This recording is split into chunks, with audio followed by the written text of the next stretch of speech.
Good day everyone, my name is Tana Andrea D. Macabante and I am the third reporter for this group. So our group is tasked to discuss about personality assessment.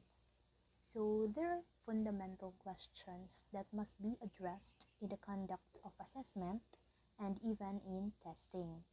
These questions include the who is being assessed and who is doing the assessment, what is being assessed, where personality assessments can be conducted, and how are personality assessments structured and conducted.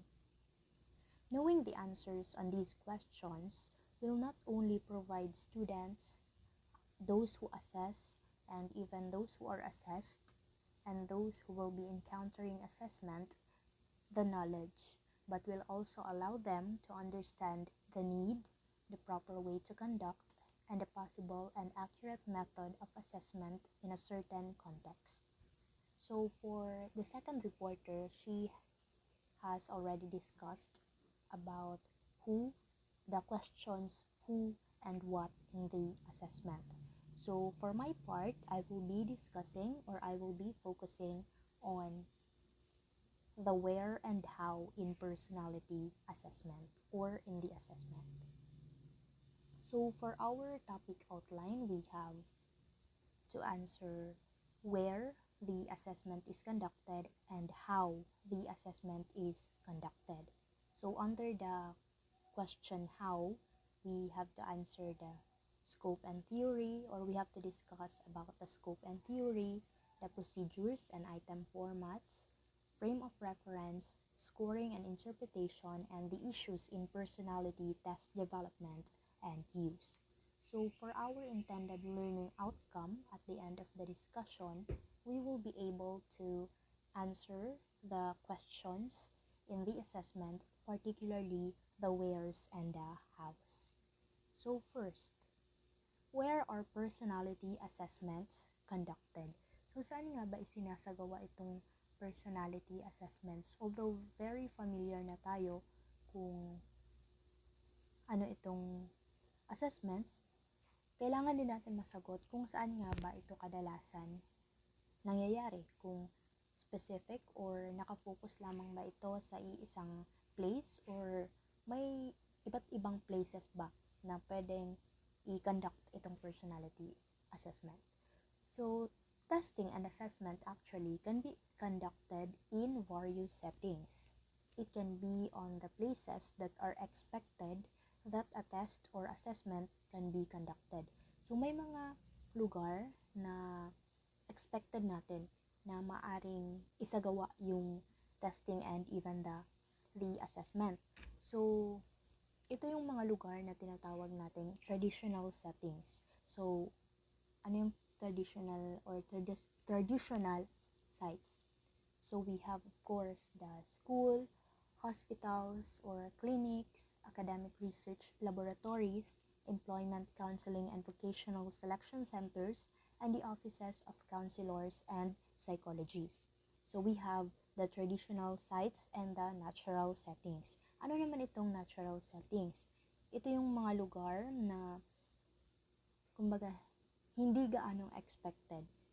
Kasi from a natural or based on the observation only of those who are assessing a certain person. So, pwede iyon sa bahay mismo kung sino yung ina-assess, or even doon sa mga prison cell, pwedeng mangyari ang assessment. So, ayun, those are the places or where the personality assessments can be conducted in the traditional sites, and also it can be conducted in the natural settings. So next naman, how are personality assessments structured and conducted? Paano nga ba ito isinasagawa at paano naman ang process kapag isinasagawa ito? Kumbaga, paano ito pino-formulate, tapos paano naman ito nangyayari? So this question, itong question na how, unlike doon sa question na where na nauna na nating sinagot sa report na ito, di ba yung answer is like very specific. dito naman sa question na how, this is not a type of a question that answers only or have only one answer, because this is a multidimensional question which can touch several dimensions on the assessment. Gaya nga doon sa nakalagay sa topic outline natin, may iba't ibang subtopics na kailangan nating itackle para ma-answer itong question na how. First is, we have to discuss about the scope and theory. So there are tests which can cover a lot of constructs or dimensions in one's personality all at once. So those tests that can cover a lot of dimension in one's personality, expected na larger ang scope nun. And mas maraming, dimension ng personality ang maaring mapag-aralan or maaring malaman gamit ang test na iyon. And also, there are other tests naman na very specific yung focus. So, what are the examples for this? So, example is the California Psychological Inventory or the CPI 434. The CPI 434 is a test which aims to assess a person's social communication and interpersonal behavior that contains 434 test items. So, itong 434 items na ito is a true or false items. And due to its length, the allotted time to take the test is ranging from 45 to 60 minutes. So, aside sa maraming items, it should be taken mas mahaba compared sa other test. This particular test is used to yield information from various personality-related variables, such as responsibility, self-acceptance, and dominance. So, ayun, mas larger ang scope ng CPI. Ano naman yung example ng mga test na may, specific lang na focus? An example is the test measuring the locus of control. Siyempre, kapag sa locus of control, ang kailangan lang kunin dito is whether a person has internal or external locus of control. Also, we have the Beck Anxiety Inventory, the Beck Depression Inventory, and yung kay Rosenberg sa self-efficacy ng isang tao. So, yun yung focus niya is like sa anxiety, yung kay sa Beck Anxiety Inventory, of course, ang focus nun is sa anxiety lang, and yung BDI naman is sa depression. Ganun. So, yun yung meaning ng scope. Also, may mga test din na anchored sa theory and some are theoretical. So, an example is the Blackie Pictures Test. Ito siya, ang Blackie Pictures Test is an example of a test na anchored sa theory. So, the interpretation for the answers obtained in this test can be based on Freud's psychoanalytic concept of castration anxiety. So, may isang item or may isang picture doon sa Blackie Pictures Test that is, si Blackie is hovering with a knife on its tail. So, accordingly, it is anchored on sa psychoanalytic concept of castration anxiety ni Freud. Another naman, an example of a test na theoretical is the Minnesota Multiphasic Personality Inventory or the MMPI. It allows test user to impose their own preferred theory in the interpretation. Kumbaga, hindi siya specified or wala siyang specified na theory na naka-anchor doon sa mismong test. So, ayun, yun yung sa scope and theory. Next naman, we have the procedures and item formats. There are several methods in the assessment of personality, or there are several methods that can be used as way para ma-conduct itong assessment. So, pwedeng sa face-to-face interviews, computer-administered test, behavioral observation, paper and pencil test, evaluation of case history data or portfolio data, and recording of physiological responses. Thus, different equipment may also be utilized depending on the method used. So, ayun, under the procedure is may iba't ibang method gaya nung mga nabanggit. Next naman, of course, depending kung anong method ang ginamit, magbe-base doon kung ano ang equipment na kakailanganin. And sa structure naman, there are tests that are structured and non-structured. Depende, for example, sa interview, may mga structured na interview and yung, kumbaga, may fina-follow na format, and yung non-structured naman is yung pwedeng mag-follow up questions. Also, sa item formats naman is magkakaiba ang possible na magamit na item format depending doon sa variable or kung ano man ang mini-measure. So, ang example nito is the true or false format. So, we have here examples. Ayan, true or false format. Of course, the answer can be true or false. This is very familiar to us because nagagamit din ito siya sa mga test natin sa school.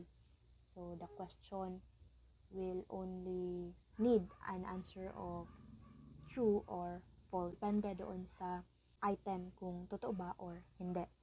Next naman is the two-choice item. Dito naman, an example is a question that will yield an answer of either like or dislike. And then next is the semantic differential.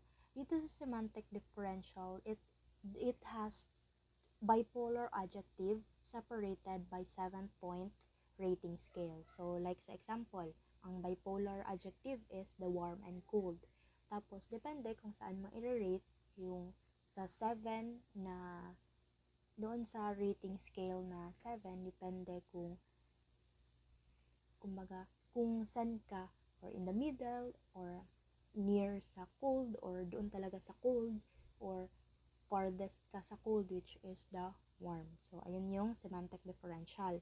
Ito namang forced choice format is that may dalawa kang choices or more that are equal in social desirability, and it is up to you as a test taker on what to choose depending on the most desired statement. So, ayun, kumbaga, magkasing bigat yung question, and kung ano yung most desired mo, yun yung pipiliin mo sa forced choice format.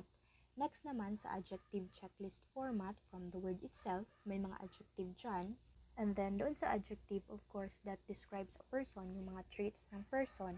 So, depende doon kung saan ang nagde-describe sa iyo. Next naman is the sentence completion item. Of course, may sentence dyan, and then may blank na pupunan mo ng sagot, depende kung ano ang fit na answer for you. Like, I feel as if, of course, that is based on your personality, or ang questions is to answer questions regarding your personality. Or an example for this is the Rotter Incomplete Sentence Blank, which is a standardized test that employs items that has incomplete sentence that is to be filled by the test taker, and the manual features normative data. Another example or ways in item formats, we have the embedded figures test. So, dito is may dalawang figure na ipapakita, and then kailangan ma-determine ng isang test taker or yung tumitingin doon kung ano ang difference between them. So, identifying hidden figures is a skill taught to tap the same field dependence or the independence variable tapped by more elaborate apparatuses. So, yun yung sa embedded figures test. Another naman, which is more familiar to us, those ink blots. So, ayun, may mga pictures din or ink blot na ipapakita, and then kung ano yung masasabi ng test taker doon, that will reflect kung anong personality ang meron siya. Next naman, we have the hand test. Dito is yung respondents or yung test takers are asked to tell the examiner what they think the hands might be doing. So, ayun, yung hands, yung kung sa inkblot is, of course, yung mga inkblots yung dinidescribe, dito naman is yung hand. So, yun yung sa procedures and item formats. Next naman is sa frame of reference. Dito sa frame of reference, we have two, the time frame and the contextual issues. Kung ano ba ang time na gustong fokusan ng nag-a-assess. So, it can be the past, the present, or the future. And sa contextual issues naman, depende naman kung sa people, sa places, or sa events. So, ito naman is madidetermine ito siya depende sa method na gagamitin. Like the accuser technique, sa adjective checklist format ba, or the sentence completion format. Next is a scoring and interpretation. So, sa scoring and interpretation, as the method of assessment varies from one another, the scoring and interpretation also varies depending on what is being measured, of course. Some measures can be scored and interpreted through a simple tally of scores, and if a certain test taker scored higher, then a conclusion can be easily made. Some may also use the computer, and some may base on the verbatim transcript, especially in the clinical field. So, yun yung magdedepende kung ano yung kinukuhang, yung pinag-aaralan, magdedepende kung paano siya i-score and i-interpret. So, under this scoring and interpretation, kailangan din nating ma-discuss itong nomothetic and ideographic approach. So, ano itong nomothetic and ideographic approach? Actually, it is used kung papaano i-interpret ang certain data. So, ang nomothetic approach, it is an effort to learn how some personality traits can be applied to all people. Kumbaga, papaano ba ang isang trait na ito ma-generalize sa whole population. While sa ideographic approach naman, ang hinahanap dito is yung uniqueness ng isang individual depende sa personality trait niya. So, ayun, kung ang nomothetic is to generalize a certain population or a certain sample para ma-describe yung trait niya, and then yung ideographic naman will be based on the uniqueness of an individual, depende doon sa personality niya. Sa normative and ipsative naman, ito naman siya is are approaches na ginagamit depende doon sa score ng individual. So, sa normative approach, it shows whether a person is performing below, equal to, or above the average. Dito naman sa ipsative is that the same test taker lang siya and hindi siya kino-compare sa iba, but then yung comparison is nangyayari doon sa mga answers niya sa certain test na yon or sa responses niya doon sa test na yon. So, yun yung sa scoring and interpretation. And last naman, we will also discuss about the issues in personality development and use.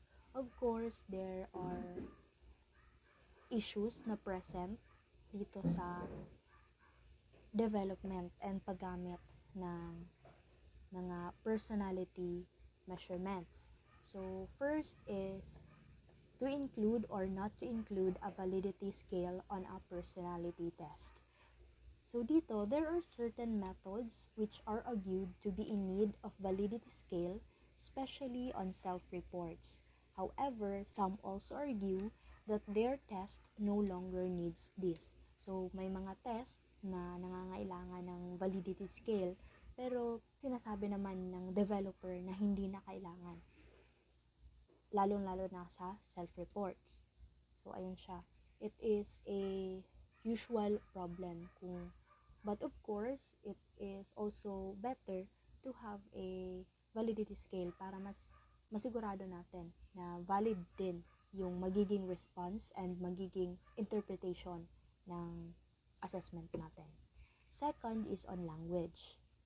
Any translation may create different interpretation and differences in language may be a barrier to gather the result or response that is accurate for that specific item. Of course, this is a very common problem sa language kasi ayun nga, hindi siya applicable sa isang culture lang. And kailangan din of course na mapag-aralan yung ibang tao or yung mga tao from ibang nagaling sa ibang lugar or ibang country na may ibang culture, ganun. Of course, magkaiba yun ng language, and if the same test will be used, possible na mahihirapan silang intindihin yon. And if different naman, kumbaga translation, maaring different din yung pagkakaintindi or magiging iba talaga yung meaning depende doon sa language na ginagamit. Another issue is on the applicability of the norms. Gaya nga ng sinabi ko doon sa magkakaiba ang culture, magkakaiba ang pinanggagalingan, ayon. They may have differences in understanding an item, and also some tests may be applicable for a certain group only. And last naman, we have the size of the sample and appropriateness of the statistical analysis. Of course, magkakaiba yung size ng sample, and magdedepende talaga yon kung gaano ka knowledgeable yung mismo nag-a-assess doon sa gagamitin na sample, and kung tama ba ang statistical tool na gagamitin in assessing the data. So ayon, we have discussed kung saan nga ba madalas isinasagawa itong personality assessment and kung paano siya isinasagawa. So here are my references, and that will be all. Thank you.